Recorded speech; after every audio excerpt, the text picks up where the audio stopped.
Que les forces spéciales aujourd'hui soient engagées dans l'intensité, c'est évident. Par contre, probablement que le mode opératoire, les moyens et la difficulté de la mission va certainement grandir. Mais ça n'exclut surtout pas cet outil. Et aujourd'hui, je ne pense pas que l'état-major français puisse se priver de l'outil force spéciale dans un conflit de haute intensité. C'est juste pas possible.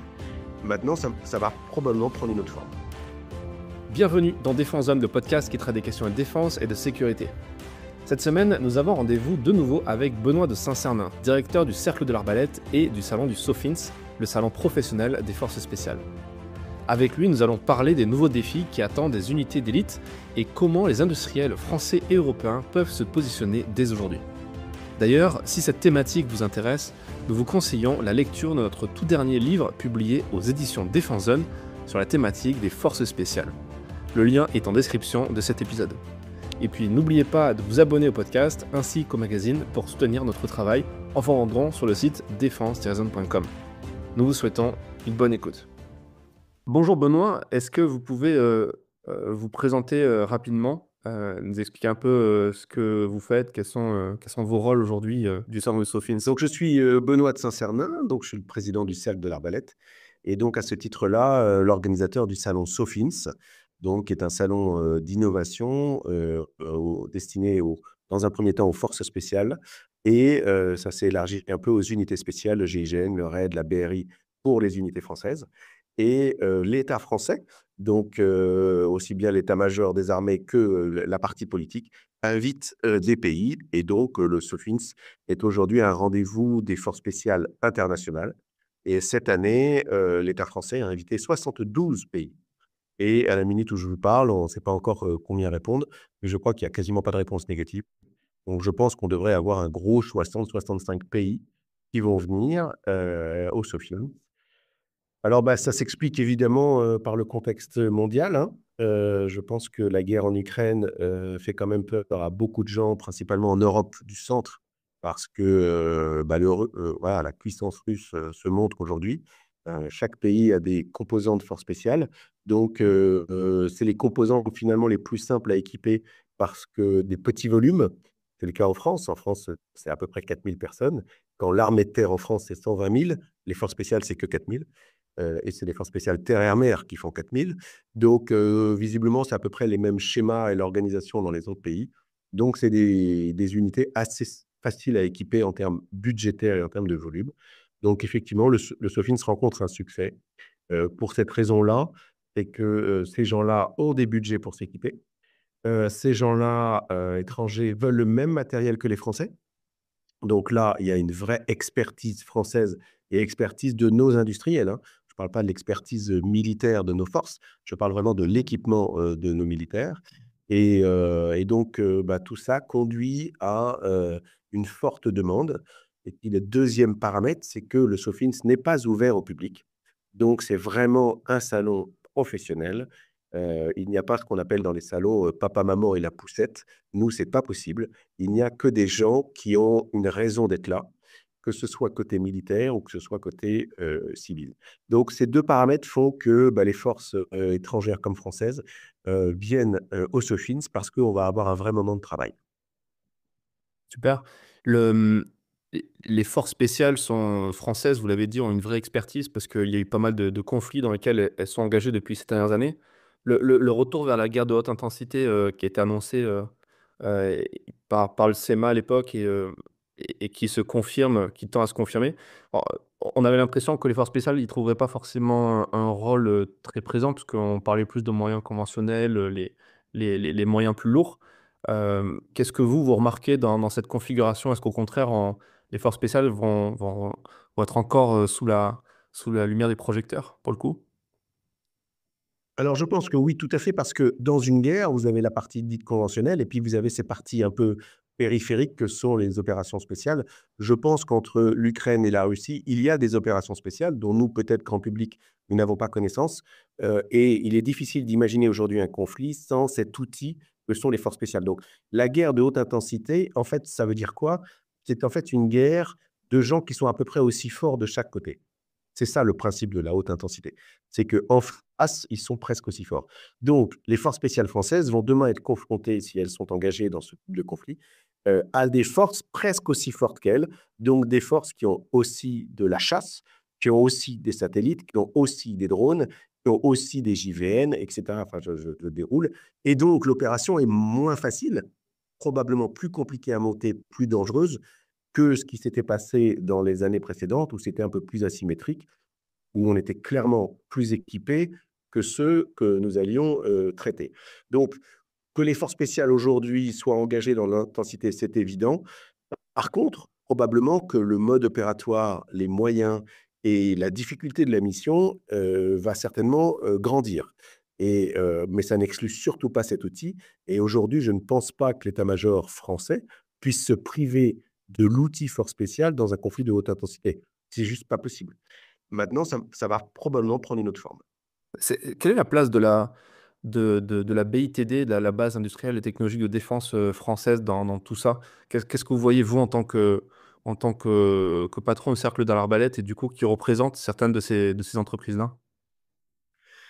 Alors, c'est que cette BITD aujourd'hui, elle est bien pratique parce qu'on est un des pays d'Europe qui a une BITD puissante, que ce soit aérienne, que ce soit terrestre ou que ce soit navale.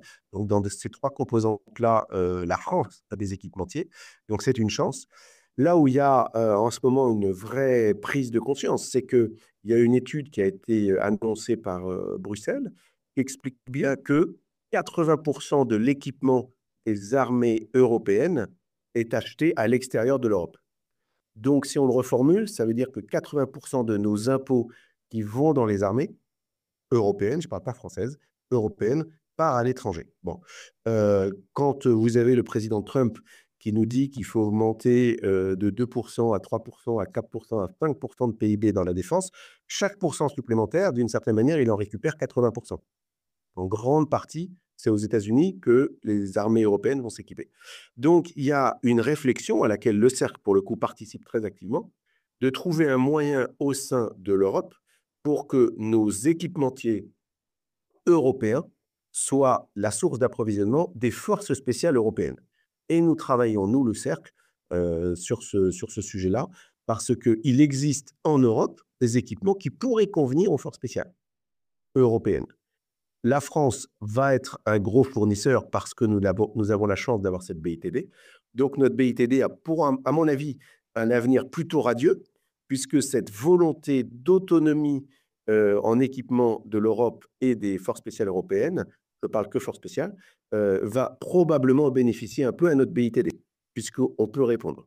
Pour vous donner un exemple très parlant pour nous, cette année, pour la première fois, Naval Group va être exposant au SOFINS.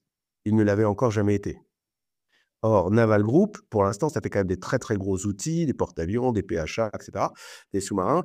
Ça équipait pas les forces spéciales. Eh bien, aujourd'hui, ils viennent sur ce créneau des forces spéciales pour rencontrer le monde des forces spéciales, pour voir si le savoir-faire de Naval Group ne pourrait pas aider les forces spéciales européennes, pas que françaises. Hem Très bien. Est-ce qu'il y a alors, on se souvient du salon de 2023, où Défense Zone était présent et on avait pu, observer la grosse nouveauté qui était, le drone. Alors c'était pas vraiment une nouveauté, mais en tout cas, c'était une montée en puissance des moyens, de drone. On commençait déjà un peu à parler d'IA un tout petit peu. Est-ce que ça va être la hype du moment aussi en 2025? Alors, automatiquement, hein, le conflit en Ukraine montre bien que le drone, c'est un outil de la guerre et ce n'est pas forcément des drones très, très chers. Vous pouvez avoir des drones d'à quelques centaines d'euros qui vont vous donner juste une situation tactique de qui est derrière la maison avant une action. Donc, oui, le drone est indispensable. Aujourd'hui, le drone va modifier l'art de la guerre. C'est qu'à tout moment, vous pouvez être vu. C'est-à-dire, à tout moment, il peut y avoir un drone qui vous survole et un drone qui vous voit. Donc, la maîtrise de l'espace aérien devient encore plus importante qu'avant. C'est qu'aujourd'hui, vous imaginez une logique d'infiltration chez l'adversaire, que ce soit de jour ou de nuit. Un drone peut vous voir, un satellite peut vous voir. Donc, ça va modifier les choses. Donc, demain, et c'est un des sujets qui sera traité sûrement au SOFINS, l'idée, c'est pas de brouiller le drone, parce que peut-être que le drone va être de plus en plus résistant. Ça va être de le leurrer, de lui faire croire que vous êtes ici alors que vous n'êtes pas ici. Et probablement qu'il va y avoir des drones dont le job ce sera de leurrer les autres drones pour permettre à l'homme et aux combattants de passer. Donc c'est ça, et l'intelligence artificielle va certainement jouer un rôle dans cette espèce de jeu du chat et de la souris. C'est leurrer le drone, pas chercher à le brouiller, forcément. Au contraire, lui faire croire que vous êtes là. Et je pense que c'est le conflit. Et dans un conflit symétrique, les drones en face sont aussi forts que vos drones. Donc comment je fais croire aux drones d'en face quelque chose qui n'est pas vrai? Voilà, c'est ça la réflexion.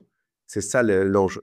Et dans le cadre, nous en parlerons sûrement après, de Combaterre, donc du salon dédié à l'armée de terre et au commandement du combat futur, la conférence d'ouverture va être sur le champ de bataille entre 2027 et 2040, c'est-à-dire en fait les conséquences de cette dronique énorme, où vous pouvez avoir du drone aérien, mais vous pouvez avoir du drone terrestre.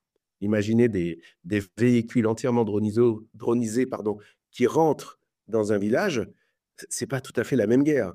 Si j'ai 15 robots face à moi qui sont hyper équipés avec des capteurs, des systèmes de tir, etc., voilà, ce capteur-là, il ne devrait pas me rater en termes de tir, hein. Donc, il n'aura pas, entre guillemets, la faiblesse que peut avoir un être humain de rater son tir. Le robot devrait le réussir, son tir. Donc, si j'ai 15 robots dans la rue, ce n'est pas du tout la même chose. Comment je vais lutter contre ça? Et donc, c'est ça probablement le travail des forces spéciales demain, c'est d'imaginer une opération spéciale avec ce type d'équipement en face, que nous ne rencontrions pas, enfin, qu'ils ne rencontraient pas dans les théâtres précédents, mais qu'ils pourraient rencontrer dans les théâtres prochains. Mmh. Et il y a un paradoxe dans tout ça aussi qui est le fait qu'on parle de la guerre en Ukraine, on a pu voir nous sur le terrain que ça reste une guerre de tranchées avec, des moyens parfois aussi très rudimentaires, et qui sont liés, bon, à plein de facteurs, mais, on va dire que ça reste quand même une guerre d'hommes, face à d'autres hommes, même s'il y a beaucoup de drones, beaucoup d'électronique.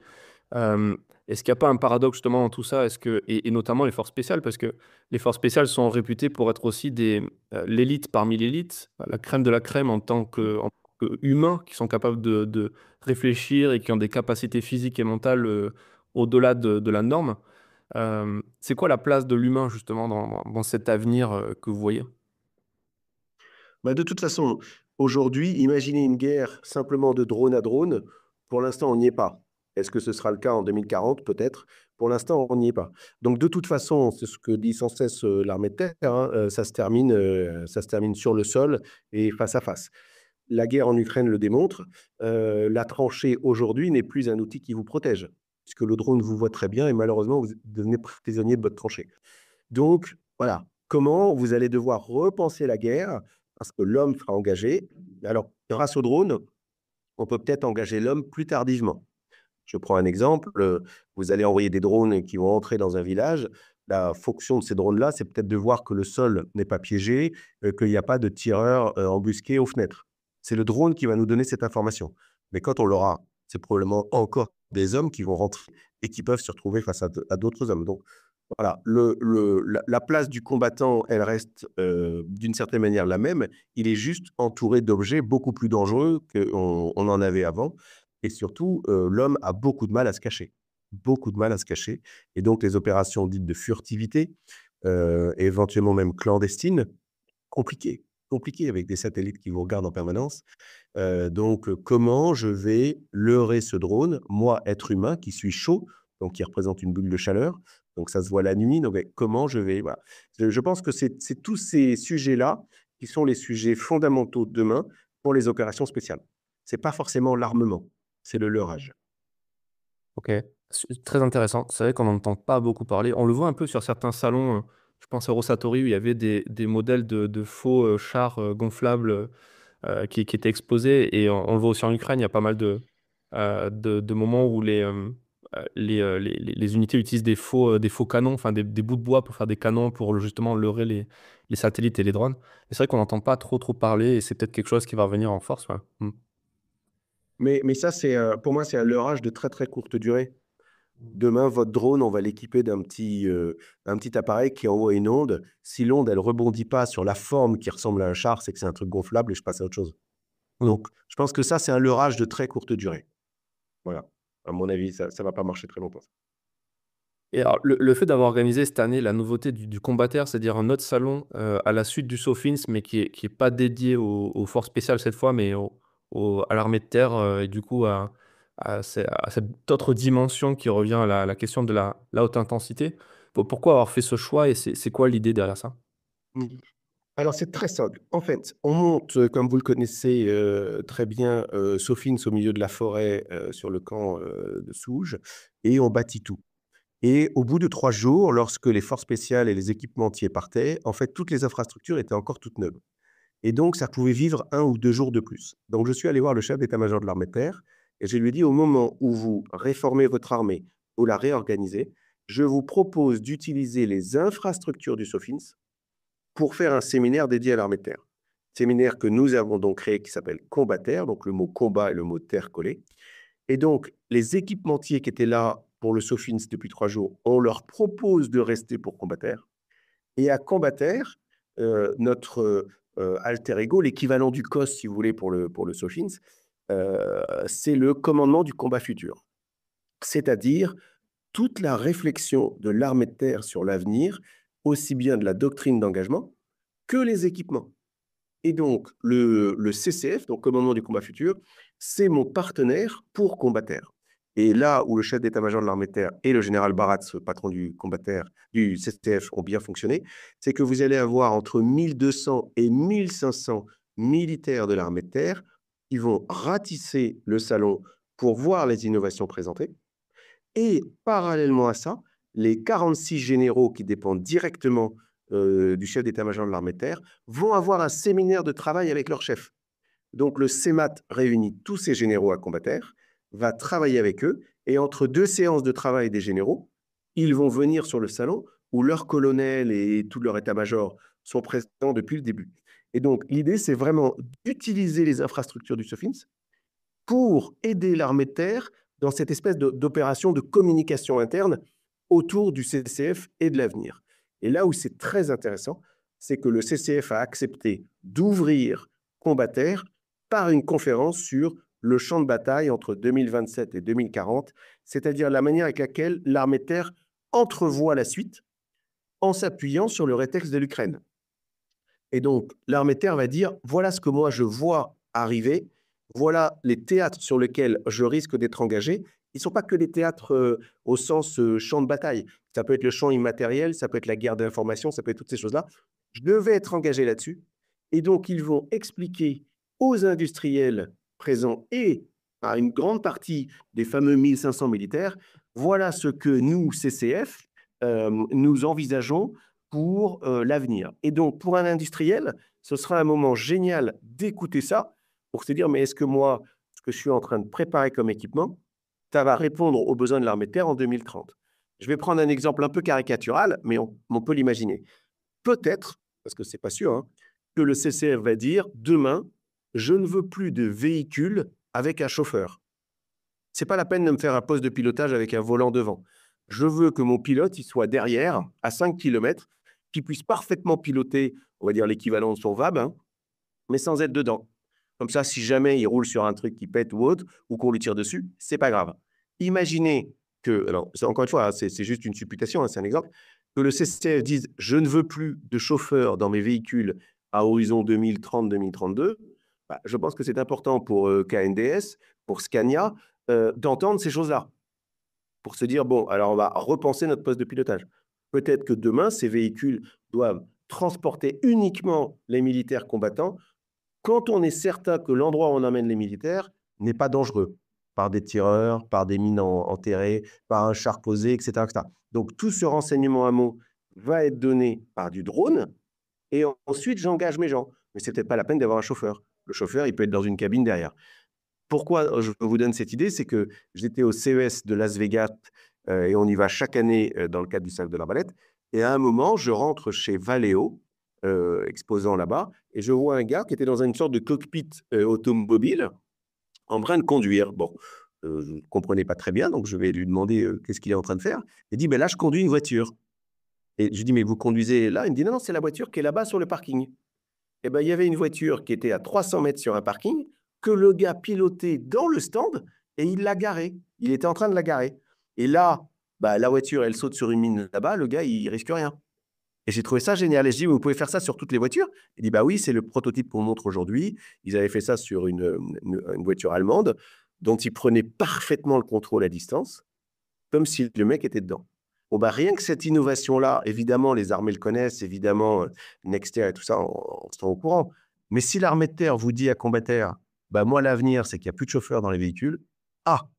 C'est là que ça va se jouer. Donc combattaire, c'est vraiment le cœur de la réflexion de l'armée de terre, de la discussion avec les industriels. Voilà ce que nous, on voit. Et donc, on part dans un schéma où très probablement, en 2027, vous aurez les 3 jours de Sofins et vous aurez probablement 2 jours de combattaire. Et encore une fois, combattaire utilise les infrastructures de Sofins et tout ce qu'on monte pour Sofins. Parce que tout ce qu'on monte pour Sofins, ça peut vivre 1 jour ou 2 jours de plus. Et au lieu de démonter mercredi soir, bah, je vais démonter vendredi soir. Ça ne change pas grand-chose en termes de coûts. Ça a certains coûts, mais ça ne demande pas grand-chose. Et ça permet à l'armée de terre de se dire tous les 2 ans, je parle aux industriels et le commandement du combat futur va donner sa vision et va l'affiner. Voilà. C'est un événement qui n'existait pas jusqu'à maintenant. Ça n'a rien à voir avec Eurosatori, qui est un salon d'exportation d'armement. Là, je ne suis pas en exportation d'armement. Je suis en travail avec les industriels sur la vision de l'armée de terre et les besoins de l'armée de terre. Donc voilà. Donc on est concurrent avec combattaire de personne, surtout pas d'Eurosatori, de rien d'autre. On n'est pas concurrent de Minipol, on est concurrent de rien. C'est l'armée de terre pour elle-même, avec la BITD, qui va discuter. Intéressant. Et est-ce que du coup les étrangers peuvent venir aussi, sur ce salon-là? Puisque au Sofins, on croise beaucoup Alors, d'étrangers? le SOFIN, ça a une vocation d'exportation d'armement. C'est pour ça que les délégations étrangères sont invitées par le COS et l'État français, enfin, la même chose. C'est pas du tout la vocation de combattaire. Aujourd'hui, le chef d'état-major de l'armée de terre, il va réunir ses généraux pour bosser avec eux. Dans cette première édition, il n'est pas prévu de faire venir des CEMAT étrangers. Peut-être que si jamais, eh bien, si jamais en 2027, on décide que combattaire est 2 jours, peut-être que la deuxième journée, le CEMAT dira: je vais accueillir 4-5 CEMAT étrangers, mes partenaires, je vais les inviter. Mais ce n'est pas du tout ce qui est prévu dans cette première année. Cette première année, d'abord, ce n'est qu'une journée combattaire. Et le CEMAT, il veut travailler avec ses généraux. Il veut que tous les états-majors des généraux ratissent le salon, aillent faire des tests, voient ce qui est proposé et discutent sur la base de la conférence qui est donnée le matin. Puisque le matin, l'armée de terre va dire: voilà ce que j'entreprends, voilà ce que j'entrevois, pardon, voilà ce que j'imagine. Et peut-être que les discussions de la journée ne vont être sur cette base de conférence. Peut-être que les équipementiers vont dire: vous vous trompez complètement, l'armée de terre. Ça n'ira pas dans ce sujet-là. Ou si vous êtes certain de votre coup, alors ça veut dire qu'il faut revoir complètement. Prends un autre exemple. Aujourd'hui, la destruction d'objets par laser, ça existe. Bon, est-ce que c'est ça l'équipement de l'armée de terre en 2030? C'est des canons laser et c'est plus de la munition et c'est plus de l'armement individuel, c'est du laser. Ah bah, oui, ça change tout, et cetera, et cetera. C'est pour ça qu'ils seront présents à Sofins, mais évidemment, ils sont présents à Combattaire. On déroule le tapis rouge à la DID, la division de l'industrie de défense. Les gens qui, au sein de la DGA, sont le relais avec l'industrie de défense pour qu'on réduise au maximum le temps entre l'intuition, le besoin des militaires et la production de la BITD. Parce que malheureusement, l'évolution allant très très vite aujourd'hui, il ne faut pas partir sur des schémas très longs, il faut aller très vite. C'est ce que fait l'armée de terre dans cette souplesse-là avec Combattaire. Est-ce que vous remarquez une augmentation justement de ce process? Parce que c'est vrai que quand on regarde un peu les infos, on voit la récente annonce du budget des armées qui augmente, certes, et on parle déjà du futur porte-avions, des choses comme ça. Mais après, quand on creuse et qu'on voit dans le détail, c'est pour 2035, c'est pour parfois même plus tard. Concrètement, est-ce que vous contribuez directement avec le cercle de l'arbalète et ce genre de salon à augmenter ce temps de latence? Enfin, réduire ce temps de latence, on va dire plutôt? Alors, nous, on a la chance, au Cercle de l'Arbalète, on s'occupe de petites unités qui sont les forces spéciales ou GIGN ou le RAID, et cetera. Donc, c'est des unités qu'on peut équiper rapidement parce qu'elles ne sont pas très nombreuses et qu'elles ont besoin d'avoir la pointe. Donc, au Cercle de l'Arbalète, on ne va pas participer, entre guillemets, à des programmes pour un truc qui sort en 2035. Ce n'est pas du tout notre job. C'est plus le job du J4 ou du JFAS ou du JCAN. Nous, notre job, c'est presque l'immédiateté. C'est presque ça. Donc, aujourd'hui, il faut, à mon sens, en tous les cas, dans le cadre des équipements militaires, bien faire la différence entre deux choses, le consommable et le non consommable. Un sous-marin, c'est non consommable. Donc, c'est un produit qui va durer pendant des années. Beaucoup de choses sont du consommable. Le plus facile à comprendre, c'est la munition, mais l'armement individuel, c'est du consommable. Donc, partir sur un programme d'équipement pendant 30 ans d'un armement, ouais, sauf que là, ça y est, il y a l'armement laser qui arrive. Donc, tous les HK que vous avez achetés, que vous avez programmés à faire pour 30 ans, bah, dans 3 ans, en fait, j'en ai plus besoin. Parce que le laser, c'est beaucoup plus simple. Ah, voilà. Donc, dans la logique cercle de l'arbalète, nous, on est dans une logique d'aller chercher des choses qui existent, d'en détourner éventuellement l'usage, mais c'est du consommable. C'est pour ça on fait tous les grands salons, dont le CES à Las Vegas. Là, on va chercher des choses qui sont à la naissance. On ne peut pas tout à fait dire qu'ils sont encore sur étagère. Ils sont à la naissance. On les amène aux forces qui vont en avoir un usage très rapide. Et l'année prochaine, ce sera autre chose. Donc, ce n'est pas des programmes de 30 ans ou de 40 ans. Ce n'est pas du tout l'esprit. En tout cas, ce n'est pas ce que nous demandent les forces spéciales. Les forces spéciales nous demandent vraiment des choses rapidement utilisables. Et donc, ça ne rentre pas tout à fait dans toutes les logiques d'acquisition militaire, de programmes long terme, etc. Les forces spéciales, elles ne vont pas commander de sous-marins, quoi. Bien qu'elles aient des propulseurs sous-marins. Bien sûr, et puis on n'a pas encore parlé des drones sous-marins, mais c'est vrai que c'est tout un dossier aussi. Et du coup, ça, c'est une aubaine pour les industriels parce qu'ils ne sont plus obligés de passer par les systèmes administratifs très lourds de commandes publiques, etc. Même s'il y a quand même des appels d'offres, etc. Mais ça reste peut-être plus facile pour un industriel de faire du business sur un salon comme le Sofins. Alors oui, et la mission du cercle de l'arbalète, hein, c'est de présenter le fiancé à la fiancée. Donc moi, je ne communique jamais parce que je ne veux pas avoir les éléments sur les montants de contrats qui sont signés au Sofins. Certains grands salons annoncent aujourd'hui 800 millions de contrats, un salon à 300 milliards. Pas du tout. Nous, c'est pas l'esprit. Nous, l'esprit du cercle, et on y est très vigilant, c'est avoir détecté des innovations dont on pense qu'elles vont être utiles pour les forces. À partir de là, les forces spéciales sont maîtres chez elles. Ça les intéresse très bien, ça les intéresse pas. Dommage, tant pis. Et d'une certaine manière, j'ai échoué si j'amène des choses qui les intéressent pas. Mais je ne suis pas du tout dans cette chose-là. Et je ne veux pas qu'on rentre dans « Oh, Sofins, on a signé pour 80 millions, pour 100 millions, pour 200 millions ». Ce n'est pas du tout notre esprit. Ce n'est pas ce qu'on a à faire. Donc moi, là-dessus, je suis assez clair et je ne veux pas être associé aux signatures de contrats. Je ne veux pas qu'on aille annoncer qu'on a fait 300 millions autres. Ce n'est pas mon job. Moi, mon meilleur communiqué de presse, d'une certaine manière, c'est les forces spéciales qui diraient on a trouvé des innovations qu'on n'avait encore jamais vues, merci le cercle. C'est le top pour moi, ça c'est 20 sur 20. Tout le reste, c'est du bruit. Voilà. Mmh. On a signé pour 30 millions, machin, je m'en fous complètement. Voilà. Donc, je suis vraiment là-dessus très strict, c'est que ce n'est pas mon job de faire ça. Mon job, c'est d'organiser au mieux, et on a plein d'innovations cette année sur ce planning de visite pour les délégations étrangères, pour les forces spéciales, etc., pour qu'ils voient vraiment la créativité des industriels et qu'ils discutent avec eux. C'est ça le cœur. Les conséquences de ça, eh bien, ça reste des conséquences, ça ne me concerne plus. Mmh. Et il y a une autre externalité de tout ça, j'aimerais qu'on en parle aussi. On a parlé dans notre précédent échange, vous êtes déjà passé un podcast numéro 96, et on avait beaucoup parlé d'intelligence économique parce que ça fait partie aussi de vos prérogatives. Alors, en étant directeur d'une école qui apprend à la jeunesse ce genre cette matière-là. Euh, Dans l'intelligence économique, il y a aussi la notion d'espionnage industriel. euh, et sur un salon, on pourrait se dire comment on trouve le curseur entre montrer, dévoiler des choses sans forcément, parce que les gens qui sont dans le salon, c'est aussi potentiellement des adversaires, pour pas dire ennemis. Comment on trouve le juste milieu, comment on place le curseur? Alors, d'abord, effectivement, ça fait partie un peu de l'ADN parce que j'en suis le président et parce que moi, je suis effectivement très, très impliqué dans ces notions d'intelligence économique, de contre-ingérence économique, d'espionnage économique. Alors, il y a plusieurs choses. D'abord, on travaille très bien avec l'état-major des armées / maîtrise des armements. Donc, ces gens-là, nous leur remettons avant le salon la totalité des matériels qui vont être présentés et eux décident si on a le droit de le montrer à tout le monde ou que à certaines délégations. Donc là, il y a un travail très bien fait par l'EMA et nous, on est parfaitement, pour le coup, on est des petits soldats là.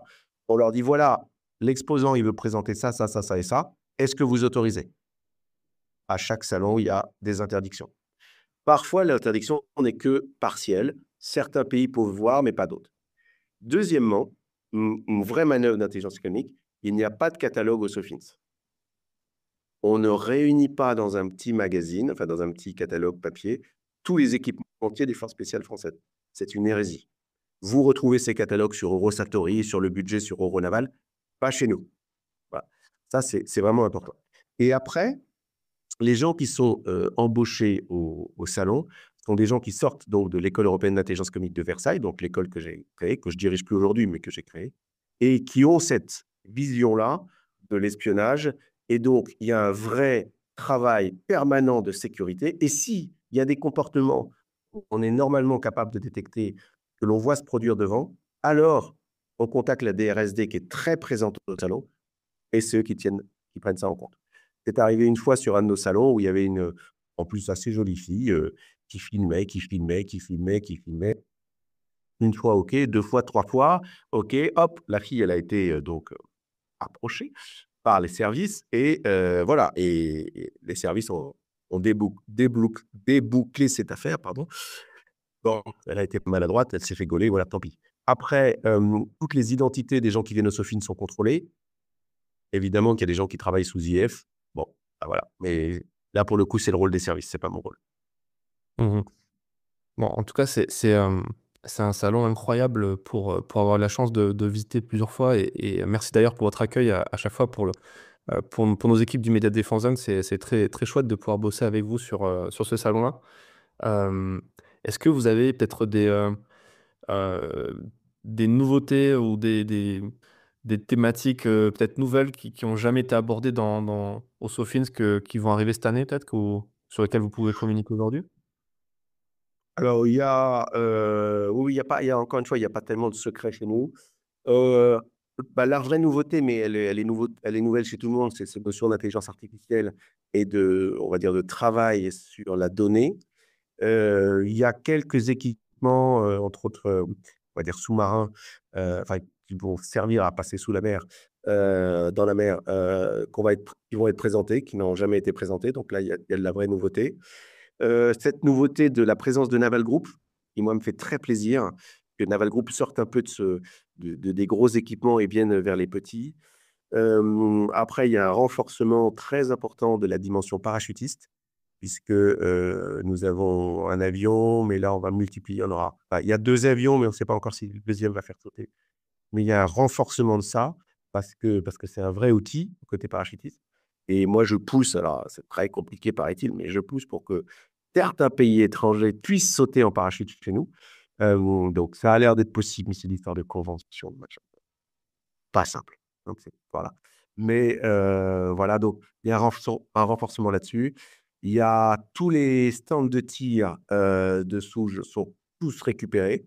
On a, au moins 5 enfin exposants qui ont réservé 4 lignes de tir chacun et qui vont faire tirer en permanence sur différentes munitions, avec différents équipements, des équipements de visée. Donc il y a clairement là-dessus une augmentation du nombre de tirs. Il y a beaucoup, beaucoup de demandes pour faire des démonstrations de drones. Par exemple, vous allez avoir une démonstration de livraison de colis par drone, mais des essaims de drones qui peuvent aller jusqu'à 80 drones. Donc 80 drones qui vont arriver, qui vont ouvrir leurs pinces et qui vont lâcher un équipement. Donc vous imaginez une opération, les mecs sont cachés quelque part dans la forêt, les 80 drones viennent, ils lâchent des boîtes de rations, des boîtes de piles pour l'énergie, éventuellement des munitions, des machins, des trucs. Et puis quand les drones sont partis, hop, les mecs vont récupérer et ont été réapprovisionnés. Vous allez avoir cette démonstration de drones qui, à nos yeux, est très importante parce que c'est un vrai outil demain pour pouvoir ravitailler des gens qui sont devant. Voilà. Donc voilà, les innovations, elles sont là. Après moi, à titre personnel, je ne connais pas forcément tout ce que les exposants vont montrer. Cette année, on a encore, mon adjoint qui s'appelle Laurent Le Brouder a, encore fait une sélection des startups. On est parti pour en avoir plus de 40 et 40 qui sont vraiment l'objet de sélection. Là, pour le coup, il est assez sévère là-dessus. Il y a le Soft Lab, où il y avait 20 boîtes, c'est bourré. Aujourd'hui, on a 10 candidats qui viennent d'arriver, c'est trop tard. Et on a ce qu'on appelle le Soft Tech SI. SI, ça veut dire Support Industry. Donc, des boîtes qui ne sont pas encore assez grandes pour être des PME, mais qui sont plus des startups. Moi, j'aurais préféré qu'on les appelle bientôt grandes, mais il paraît que ce n'était pas assez porteur. Dommage. Mais le principe, c'est des boîtes bientôt grandes, où là aussi, il y a des trucs géniaux, dont des choses qu'on a trouvées au CES à Las Vegas, qu'on ramène et que les forces vont pouvoir découvrir tout de suite. Donc voilà, le Sofin, c'est plein, mais il est plein depuis longtemps. Et le travail aujourd'hui, c'est de proposer à ces gens-là de rester à Combaterre. Donc la plupart veulent rester, mais pas forcément tous. Il y en a qui ne sont pas intéressés. Et c'est un peu curieux parce que l'armée de terre, c'est 120 000 personnes. Donc c'est beaucoup plus de gens à équiper que les petites forces spéciales. Mais on est dans ce travail-là. Et je suis content de pouvoir dire que c'est une nouveauté. C'est que nous travaillons avec le J4. Oui, oui, vous pouvez enregistrer. Nous travaillons avec le J4 sur Combaterre. C'est une première mondiale, voire interplanétaire, mais c'est le cas. Donc, le J4 apporte, puisque c'est quand même leur rôle d'aider l'armée de terre, sur Combaterre, le J4 aide. Et donc, voilà. Ils savent que je les remercie, mais voilà. Et c'était mieux que ça se passe ainsi. Mhm. J Juste un mot sur les startups parce que c'est vrai on a pu voir le succès de certaines entreprises qui ont commencé, en tant que startup. Je pense par exemple à Préligence pour la partie IA qui a été rachetée par Safran, ou encore, Delair, les Toulousains qui ont sacrément évolué aussi. C'est quoi le regard que vous portez sur ça? Vous pensez que est-ce que par exemple on pourrait avoir une licorne demain qui aurait débuté comme startup dans l'armement et notamment dans ces questions-là sur les forces spéciales, par exemple? Les deux exemples que vous donnez sont excellents. Vous en avez un troisième qui est C-Link. Là, en fait, si vous voulez, ce travail-là, toute la gloire et la louange, j'en reviens vraiment à mon adjoint Laurent Lebroder. C'est lui, quand il voit une startup, qui dit ça, c'est un truc qui va nous intéresser. Parce que pendant une dizaine d'années, il était à l'équipement du COS, donc à l'état-major, et il a cette culture-là. Et en fait, mon souhait à venir, parce que qu'on le veuille ou non, mon adjoint, il vieillit au sens, il a quitté l'armée quand même depuis un moment, donc il y a des nouvelles choses. Et j'avais demandé déjà, c'est en cours, mais ça prend du temps, c'est que cet adjoint-là, il est lui-même 3 adjoints, un terrien, un marin, un aviateur, qui viennent des composantes et qui viennent des équipements. Là, on sera très fort. Et c'est parce qu'on a cette culture aujourd'hui qu'on arrive à détecter des bonnes startups qui ont des belles histoires. Là, vous en avez cité 3. Au moment du Sofin, je pense que Laurent me prépare une liste, il y en aura 10. On va annoncer 10 histoires qui ont commencé vraiment au Sofin. Preligence, dont vous venez de parler, ça s'appelait Earth Cube. Ça a été trouvé par Laurent dans le cadre de la veille habituelle du cercle, parce que en dehors des salons, on a quand même une équipe de 4 personnes qui fait de la veille tout le temps, H24, entre guillemets. Et donc, il avait trouvé Earth Cube. Earth Cube est devenu Preligence. Et Preligence vient d'être vendu à un prix absolument incroyable à Safran. Donc, voilà. Alors là, c'est 100% un fruit du cercle. Souvent, les boîtes ont un peu oublié qu'elles ont commencé au cercle. Et ça, c'est pas grave. Ça fait partie des choses normales. Mais voilà. Et nous, dans le domaine médical, on a eu une innovation trouvée au CES à Las Vegas, qui aujourd'hui est la mallette médicale des forces spéciales en opération. Ça a été trouvé là. Donc, et ça, si vous voulez, c'est exactement le cœur du métier du cercle. Voilà. C'est d'avoir trouvé ça et d'avoir facilité la vie des forces spéciales en leur faisant gagner du temps. C'est exactement ça notre job. Mmh. Ouais, c'est dans un on a rédigé un supplément il y a pas longtemps sur le financement de la BITD et notamment le financement de l'industrie défense et on parlait du fait que certes, il y a le côté financement, comment on trouve l'argent, mais il y a aussi le rôle de salons et de clusters et de différents groupements, d'entreprises comme le Cercle de l'Arbalète qui permet justement de mettre en avant et ensuite d'aller chercher ces financements parce que il faut aussi de la communication, il faut aussi des relations presse, il faut aussi pas mal de choses. C'est important aujourd'hui. Là, lors de la dernière assemblée générale du Cercle, on a acté le principe de créer un nouveau collège qui va être composé que de sociétés d'investissement. Donc, c'est des financeurs qui acceptent de financer la défense. Donc, il y a une sorte de plafond qui a été franchi. En fait, c'est finalement peut-être pas sale d'investir dans du matériel. Alors, il y a différents niveaux. Investir dans un nouveau treillis, ah, ça va. Un gilet pare-balles, ça va. Vous dites une munition, ouh là là, très mal. Vous dites un armement, boum boum, ouh, très mal. Néanmoins, c'est en train de bouger. Et donc, on va avoir au SOFIN cette année, je crois que je ne me trompe pas, on a 40 fonds d'investissement qui ont accepté d'aller dans le monde de la défense, d'être prêts à investir. Je peux vous dire qu'ils vont aller ratisser Tech SI et Softlab montés par Laurent Le Brouder parce que ça va les intéresser. Et le problème que j'ai avec ces fonds-là, c'est qu'ils ont de l'argent. Ça, c'est pas un problème d'argent. C'est que vous leur dites, mais il faudrait être capable de descendre à un ticket de, allez, peut-être 50 000 euros. Ça n'existe pas pour eux. Descendre en dessous de 5 millions, c'est déjà très, très compliqué, mais à 20, 25, ils sont à l'aise. Descendre à 100 000 euros ou 50 000 euros, ils n'y arrivent pas. Donc, c'est pour ça qu'on a signé avec Défense Angel, que vous devez probablement connaître, qui, eux, sont capables de faire ce premier segment avant de faire arriver un plus gros. Voilà. Donc, cette alchimie financière, architecture financière, on est en train de on travaille dessus. Ils vont venir à Sofins. Je vais avoir un temps avec eux pour leur expliquer, leur montrer. On n'a pas toujours un préligence. 220 millions. Il n'y a pas toujours ça. Hein. Il y a parfois beaucoup plus petit. Et puis, pour des petits effectifs, enfin des petits nombres, n'importe quoi, la nouvelle JVN, ça va peut-être intéresser les 400 forces spéciales avant qu'on équipe 50 000 personnes de l'armée de terre avec, il y a un petit peu de marge. D'où Combattaire. Et c'est là où le général Baratz, patron du CCF, a parfaitement senti la chose. C'est que là aussi, pour la grande armée de terre, elle pourrait bénéficier de cette espèce d'énergie des forces spéciales du SOFINS pour l'armée de terre, sur un équipement qu'on va appeler un équipement consommable. C'est pas un char, c'est des JVN, c'est des casques, c'est du treillis, c'est du gilet pare-balles, etc., etc. Donc là, peut-être raccourcir les délais avec un investisseur qui dit, bah ok, si l'armée de terre, le vendredi à Combattaire, s'engage, bah moi, je le finance tout de suite pour les forces spéciales et derrière, je produis pour l'armée de terre. C'est là où vous avez le début du lien entre les deux. Et là où c'est assez drôle, c'est que ça ressemble un peu à ce qu'ils font en opération, pour ce que je peux en connaître, c'est que souvent le théâtre est ouvert par les forces spéciales, puis arrive l'armée de terre. Bon, bah là, le théâtre économique est ouvert par Sofins, puis arrive l'armée de terre. Petit parallèle. Oui, c'est ce fameux ruissellement entre les forces spéciales qui testent du matériel avant tout le monde et qui ensuite le redonnent aux forces. Exactement. Pour terminer, est-ce que vous avez un dernier peut-être conseil à donner aux industriels qui nous écoutent, peut-être qui ont fait le choix qui hésitent encore à venir au Sofins ou sur un autre salon d'armement d'ailleurs. Qu'est-ce que vous donneriez comme conseil?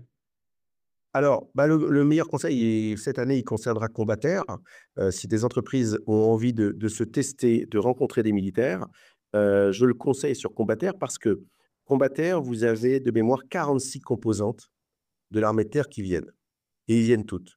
Et on va proposer aux exposants de Combattaire de choisir les 10 composantes. Ça peut être la BP, la brigade para, ça peut être la brigade du génie, la brigade d'artillerie, ça peut être la CIMT, ça peut être la STAT, ça peut être ce qui vous voulez.